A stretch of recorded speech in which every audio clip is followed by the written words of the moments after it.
கர்த்தராகிய இயேசு கிறிஸ்து நாமத்தினாலே அன்பின் வாழ்த்துக்களுங்க. அதாவது பிரியமானவனே, உன் ஆத்துமா வாழுகிறது போல நீ எல்லாவற்றிலும் வாழ்ந்து சுகமா இரு மகனே என்று வேண்டுகிறேன்னு 3 யோவான்ல 2வது வசனம் நம்ம பார்க்குறோம். இன்னைக்கு நம்ம என்ன பார்க்க போறோம்னா, சிந்தைய குறிச்சு பார்க்க போறோம். சிந்தனைகள்ல எத்தனை சிந்தைன்னு சொல்றோம். தாட்ஸ், நியூ தாட்ஸ்ன்னு சொல்றோம். அதில பார்த்தீங்கன்னா, எத்தனை சிந்தனை பாருங்க.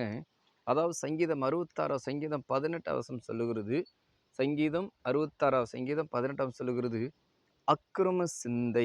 என்ன சிந்தைங்களாம்? சங்கீதம் 66:18 அக்கிரம சிந்தை. அடுத்து நீதிமொழி 21:27 பார்க்குறோம், துர்ச்சிந்தை. அக்கிரம சிந்தை, துர்ச்சிந்தை. லூக்கா 1:57 பார்க்கும்போது அகந்த சிந்தை பார்க்குறோம்.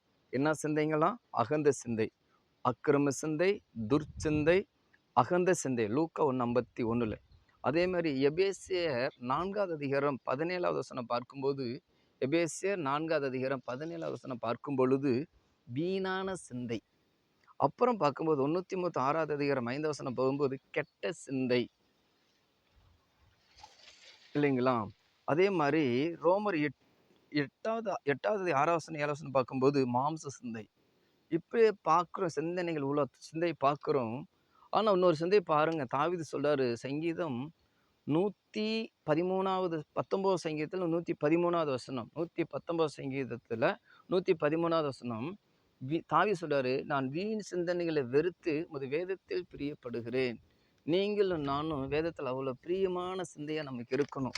அது மட்டும் இல்லைங்க, பார்த்தீங்கன்னு வச்சுக்கோங்களேன், சிந்தைகளை குறித்து அவ்வளோ பார்க்குறோம். ஆனால் உங்களுக்கு எனக்கு அதாவது லூக்கா 2 பிலிப்பியர் 2:5 சொல்வார், கிறிஸ்துவ சிந்தைகள் இருக்க கடவுள் வார்த்தைப்படி பார்க்குறோம் இல்லைங்களா? நம்ம ஜெபிப்போம், கர்த்தாவே அக்கிரம சிந்தை பார்த்தோம், வீணான சிந்தை பார்த்தோம், சிந்தைகள் அவ்வளோ சிந்தைகள் பார்க்குறோமப்பா.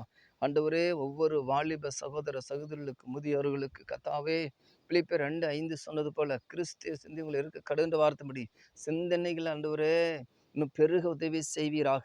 நல்ல எண்ணங்களை தருவீராக, நல்ல நினைவுகளை தாரும். நீர் மட்டுமே மகிமைப்படுவீராக. அதோட சிந்தையை காத்துக்கொள்ள உதவி நீதிமொழி 21:5 சொன்னது போல ஜாக்களுடைய நினைவுகள் செல்வத்துக்கும் பருடைய தரித்து ஏதுவாண்டு காத்துக்கொள்ள மகிமைப்பட போற சோத்திரம். கர்த்தராகிய இயேசு கிறிஸ்து நாமத்தில் கேட்கிற நல்ல பிதாவே, ஆமீன்.